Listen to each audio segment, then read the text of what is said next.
يا جماله، قلبي الصغنن ماله، شايفين الجمال والطعامة. هنعمل فطير حلو وحادق من نص كيلو دقيق بس. هنعمل 12 فطيرة. 12 فطيرة يا جماعة، مقرمش وخطير حلو وحادق. شايفين القرمشة والجمال والطعامة.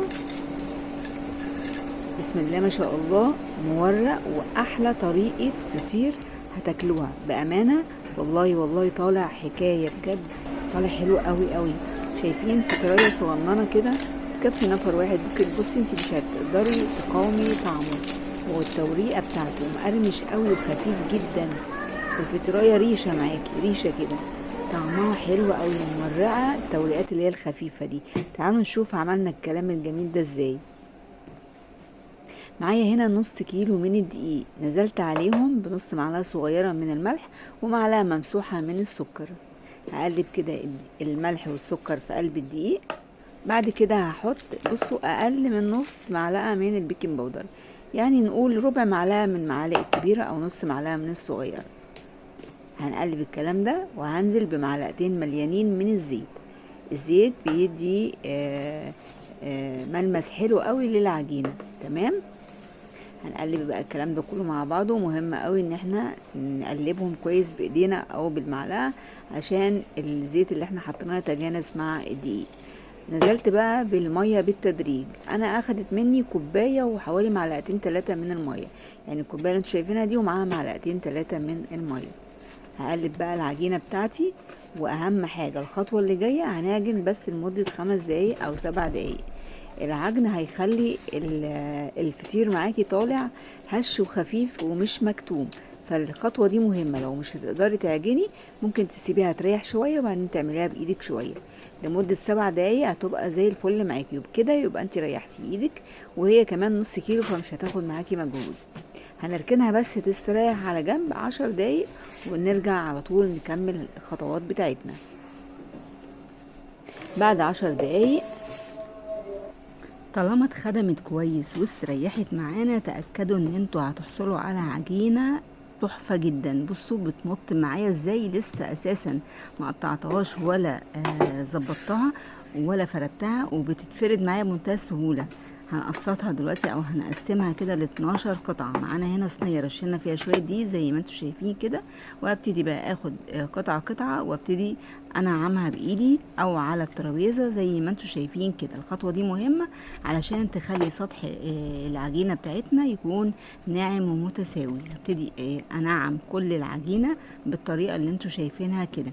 انا طلعت 12 قطعة، بس في قطعتين بنتي كانت هتتجنى على انها تاكل فطير، فعملتهم لها كده علشان اصبرها. ودلوقتي بقى هبتدي معاكم في اول قطعة. انا هعمل 10 قطع قدام الكاميرا، بس في 2 كانوا اتاكلوا، يعني اتعملوا واتاكلوا. بنمسك بقى اول واحدة كده وبنفردها على قد ما نقدر. افردي بالنشابة على قد ما تقدري. وزي ما انتوا شايفين بمسك كل واحدة، بمسك كده يعني العجينة وبرحها على ايدي. يعني ايه ارحها؟ يعني امطها على ايدي، بس ابقى واخدة بالي ان هي ما تتقطعش او ما شدهاش جامد، يعني اكون عندي رأفة كده وانا بمسك العجينة. بعد كده حطيتها زي ما انتوا شايفين على الترابيزة، وببتدي بايدي اشد الجوانب بتاعتها، لان التكتلات او القطعة التقيلة بتبقى دايما في الجوانب، فبنفرد بايدينا الجوانب دي. زي ما انتوا شايفين انا فردت الفطيرة كلها دي كده، اقصى حاجة فيها. ما تنسوش ان انا عاملة مقاس الفطير صغير، تمام، عشان يبقى سهل كده وسريع معانا في الحر اللي احنا فيه. حطيت طبعا مادة دهنية، عندي هنا سمنة، وبحط جزء بسيط قوي من الزيت عشان الزيت ده بيديها ايه قرمشة كده وبيخليها خفيفة، ما تبقاش تقيلة. فاهماني؟ طبعا كل ما تكون السمنة نوعها حلو كل ما بتبقى حلوة. طبعا وانا بتكلم دلوقتي اول واحدة عملتها، معرفش انتوا خدتوا بالكم من الطريقة ولا لا، فهتشوفوا معايا الطريقة التانية هتكون مبينة لكم اكتر. تمام كده. طبعا انا ببتدي المها زي ما انتوا شايفين لحد ما في الاخر بجمعها على الشكل اللي انتوا شايفينه ده. تابعوا معايا الفيديو هتشوفوا الخطوة اللي جاية، وهتشوفوا الجزء التاني من الفطير انا بعمله ازاي. هناخد واحدة تانية وهنفردها بالنشابة زي ما انتوا شايفين. لازم في الاول افردي بالنشابة وتحتيها دقيق من تحت، علشان طبعا ايه ما تلزقش في الترابيزة اللي انت بتشتغلي عليها. افرديها فردة حلوة وتبقي واخدة بالك وانت بتفردي واحدة واحدة كده، وبعد كده تمسكيها على ايدك وترحيها زي ما انا كنت برحها دلوقتي. يعني بفردها بايدي بالراحة وبمطها بالراحة واحدة واحدة. بعد كده ممكن تفرديها بالنشابة جزء كمان زي ما هعمل دلوقتي، علشان لو في اجزاء تقيلة منها في المنتصف او في الجوانب تبتدي تفرديها بالنشابة. وبعد كده هترحيها بايدك مرة كمان، وممكن تحطيها على الترابيزة وتبتدي تشدي الاطراف بتاعتها بحيث ان هي تتمط معاكي زي ما انتوا شايفين العجينة منتهى السهولة بتتفرد معانا. كل ده عشان احنا خدمناها كويس.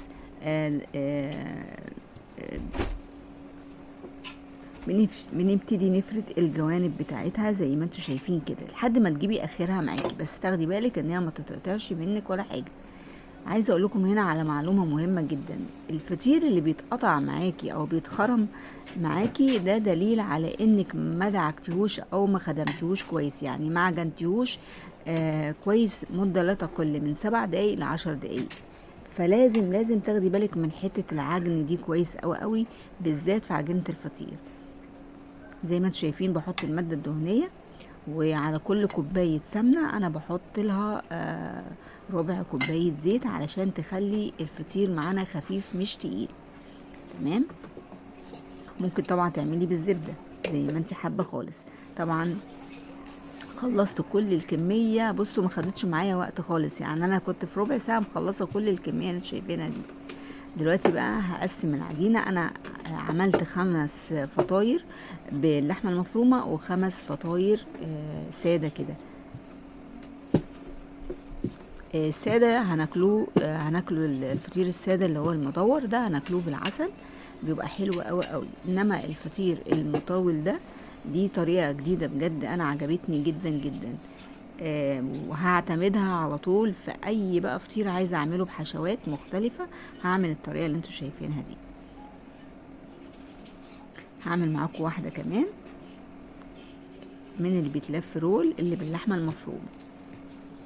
باخد كده كل واحده من الفطيره اللي احنا كنا حاطين لها ماده دهنيه وبفردها بالطول زي ما انتوا شايفين.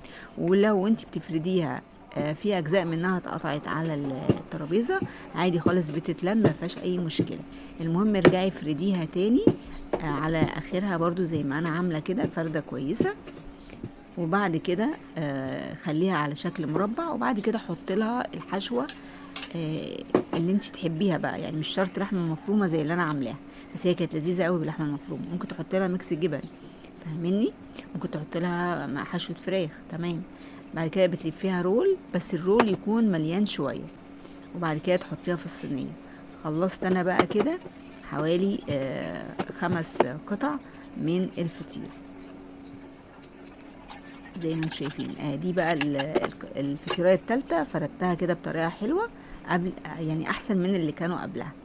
بعد ما بفردها طبعا انا ما بحطش مادة دهنية تاني ولا حاجة، انا بكتفي بالاول مادة دهنية انا حطيتها في الاول خالص.